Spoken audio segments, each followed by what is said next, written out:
Good morning everyone. कैसे हो बच्चों? अब हम एक्सरसाइज कर रहे हैं फर्स्ट लेसन की। क्लास 6 ज्योग्राफी का फर्स्ट लेसन है आपका।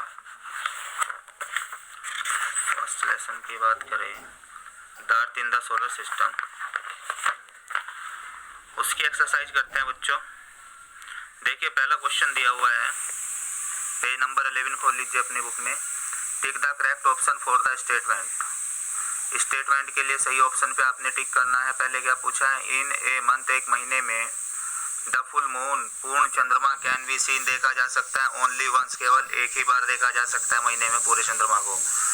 दूसरे क्वेश्चन में देखिए क्या पूछा है, द सेलेस्टियल बॉडीज में celestial body that emit their own heat, जो अपनी हीट को एंड लाइट और लाइट को छोड़ते हैं, आर कोल्ड कहलाते हैं। क्या कहलाते हैं? वे स्टार्स कहलाते हैं। तो इसका सी ऑप्शन ठीक हो जाएगा।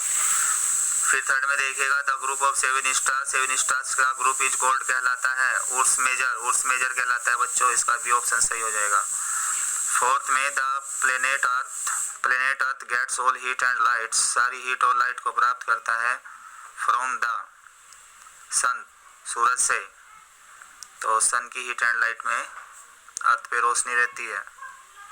ऑप्शन बी सही हो जाएगा। Fifth, the moon is a, चंद्रमा है। चंद्रमा क्या है? द मून इज ए, देखो इसमें सैटेलाइट है। सैटेलाइट क्या होता है?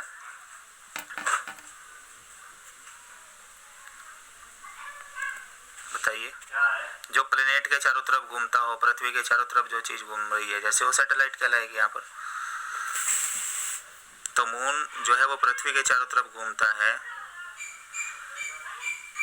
देखो एक तो स्टार हो गए, जिनकी अपनी रोशनी होती है, तो स्टार्स कहलाते हैं। और ये स्टार्स के चारों तरफ जो चीजें घूमती हैं वे प्लैनेट्स कहलाती है। तो प्लैनेट पे रोशनी स्टार से होती है। तो हमारी पृथ्वी भी क्या है? एक प्लैनेट है, क्योंकि वो सूरज से चमकती है। अब इन प्लैनेट का भी जो चक्कर लगाते हैं उनको कहते हैं सैटेलाइट। तो पृथ्वी का चक्कर लगाता है मून, तो मून क्या है? एक सैटेलाइट है। तो इसमें ऑप्शन डी सही हो जाएगा आपका। अब नेक्स्ट पेज खोलिएगा बच्चों, फिल इन द ब्लैंक्स में। देखिए सबसे पहले क्या पूछा है, फर्स्ट क्वेश्चन है आपका, the sun is also a, सूरज है, ऑल्सो मीन्स भी ए स्टार, सूरज भी एक स्टार है। इन ग्रीक वर्ड, ग्रीक भाषा में प्लेनेट मीन्स, प्लेनेट का मतलब होता है वांडरर्स, WANDERERS, वांडरर्स। प्लेनेट का मतलब वांडरर्स होता है, जो चलते रहते हैं या नहीं। तो ये प्लेनेट जो है, जैसे पृथ्वी है सूरज का चक्कर लगाती रहती है, तो वांडरर्स हो गई। अब थर्ड देखिए, the sun is the biggest celestial body, सूरज सबसे बड़ा सेलेस्टियल बॉडी है। Fourth, asteroid are the part of the planets, asteroid planet का हिस्सा होते हैं। विच एक्सप्लोडेड, जो विखंडित हो जाते हैं, विस्फोट से हो गए थे, मैनी ईयर्स एगो, बहुत साल पहले। फिर देखो, the universe is made of, universe यानी ब्रह्मांड, इज मेड ऑफ बना हुआ है, of millions of such galaxies, millions of such galaxies से बना हुआ है ब्रह्मांड। ट्रू फॉल्स करने बच्चों। इसके बाद में सी के फर्स्ट में देखिएगा, people use to determine direction, लोग डायरेक्शंस को निर्धारित करते थे with the help of moon, चंद्रमा की मदद से, नहीं जी स्टार की मदद से करते थे, फॉल्स है। डायमीटर ऑफ द मून, चंद्रमा का जो व्यास है, इज 1/4, 1/4 है, टू दैट ऑफ अर्थ, पृथ्वी के व्यास का। हाँ ये बात सही हो गई, ट्रू।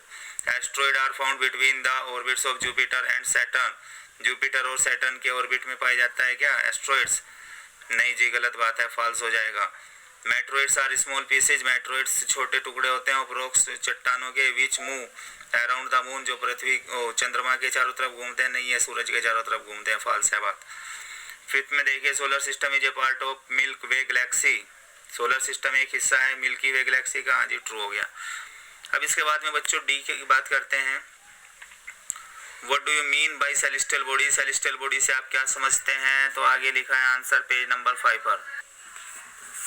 देखो बच्चों यहाँ से देखना है आपने, पेज नंबर 5 पर, ऑल दोज ऑब्जेक्ट्स में सारे object shining in the night sky, जो रात में चमकते हैं, the moon and the sun, चंद्रमा, सूरज, in the day sky are known as celestial bodies. जो भी आकाश में आपको दिखाई दे रहा है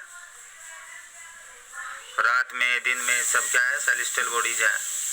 और दो ऑब्जेक्ट्स में सारी वस्तुएं shining in the night sky, जो नाइट स्काई में चमकते हैं, और मून है जैसे कि the moon and the sun in the day. अब बात करें सूरज की, वो कब दिखता है? In the day sky. तो ये क्या कहलाते हैं? Celestial body. तो दिन में या रात में जो भी आपको दिखाई देता है आकाश में, सब क्या होते हैं? सेलेस्टियल बॉडीज होते हैं। ये नंबर 5 पर था ये, बस यहीं तक है ये बच्चों।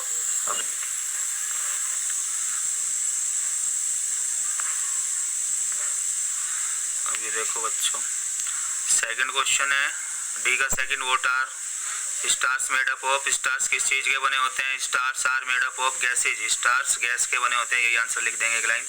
Stars are made up of gases, stars gas के बने होते हैं। फिर third question, name the 8 planets. 8 planets के नाम बताइए ऑफ आवर सोलर सिस्टम। हमारे सोलर सिस्टम के 8 प्लैनेट्स कौन कौन से हैं, उसका नाम बताना है आपको।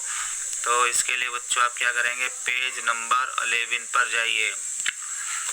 पेज 11 पर डी का थर्ड आंसर मिलेगा आपको। ये देखिए, देयर आर 8 प्लैनेट्स, 8 प्लैनेट्स है इन अवर सोलर सिस्टम, हमारे सोलर सिस्टम पर। दे आर में है Mercury, Venus, Earth, Mars, Jupiter, Saturn, Uranus and Neptune. अब नेक्स्ट क्वेश्चन की बात करो, why is Venus known as Earth twin? Venus Earth twin क्यों कहलाता है? पेज नंबर 8 पर देखिए, पेज 8 पर खोले बच्चों, ये डी का 4 है यहाँ पर। Venus is deliberately known, Venus कहलाता है एज द अर्थ ट्विन, अर्थ का ट्विन, बिकॉज क्योंकि इट्स साइज एंड शेप, इसका आकार और आकृति आर हैं क्वाइट सिमिलर, बिल्कुल एक जैसे, to the earth size and shape, पृथ्वी के साइज और शेप की तरह, इसीलिए उसका ट्विन कहलाता है, यानी जुड़वा कहलाता है पृथ्वी का ये। अब अगला क्वेश्चन है, why Earth is also called a blue planet? पृथ्वी ब्लू प्लेनेट भी क्यों कहलाता है? पेज नंबर 8 पर इसका आंसर मिलेगा बच्चों। पेज नंबर 8 में लास्ट में लिखा है, इट्स 2/3 सरफेस, इसकी 2/3 सतह इज होती है कवर्ड, ढकी हुई, विद वाटर, पानी से, हैंस फोर्थ अतः it is also known as blue planet, ये ब्लू प्लेनेट भी कहलाता है। अभी सेक्शन की बात करते हैं। इस सेक्शन में 2 क्वेश्चन करने हैं बच्चों, थर्ड और fourth. Why does a planet differ from star? एक प्लेनेट स्टार से कैसे डिफर करता है? तो बच्चों देखो, प्लेनेट की खास बात ये होती है कि वो किसी और के प्रकाश से चमकता है। जैसे पृथ्वी जो है एक प्लेनेट है, तो सूरज के प्रकाश से चमकती है। स्टार्स में होते हैं जो खुद का प्रकाश रखते हो, तो सन है, स्टार है, खुद का अपनी रोशनी होती है। तो प्लेनेट और स्टार में ये डिफरेंस होता है। ये डिटेल्ड क्वेश्चन है, चलो इसका आंसर देखते हैं जी। ये लास्ट में मिलेगा, पेज नंबर 11 पर ही देखिए। तो एक तो ये लिख देना है आपने, चौथा पॉइंट लिखा हुआ है ये पेज नंबर 11 पर। सम सेलेस्टियल बॉडीज, कुछ celestial bodies are made up of gases, gas के बने होते हैं। They emit their own heat and light, वे अपने हीट और लाइट को छोड़ते हैं इन लार्ज अमाउंट्स, बड़ी मात्रा में। दी सेलेस्टियल बॉडीज, ये सेलेस्टियल बॉडीज आर कोल्ड कहलाते हैं स्टार्स। फिर इसके बाद में पॉइंट लिखेंगे एक छोड़ करके अगले वाला ये, द सेलेस्टियल बॉडीज में celestial bodies that do not have, जो नहीं रखते there own heat and light, अपनी खुद की हीट एंड लाइट को, आर 10 होते हैं और इस प्रकार से लिट बाय द लाइट, उन पे रोशनी होती है लाइट से, ऑफ द स्टार्स, स्टार्स की, आर कोल्ड प्लेनेट्स, में प्लेनेट्स कहलाते हैं। बस जितना ही लिखा जाएगा आंसर इसमें। अब बच्चों ये डिटेल्ड आपके यहाँ छोटे ही, बहुत बड़े नहीं लिखने आपने। फोर्थ हो रहा है आपका ये बस, describe the formation of solar system. Solar system किस प्रकार से निर्मित होता है, इसका वर्णन करना है जी। सोलर सिस्टम में क्या क्या चीज है उसके निर्माण में।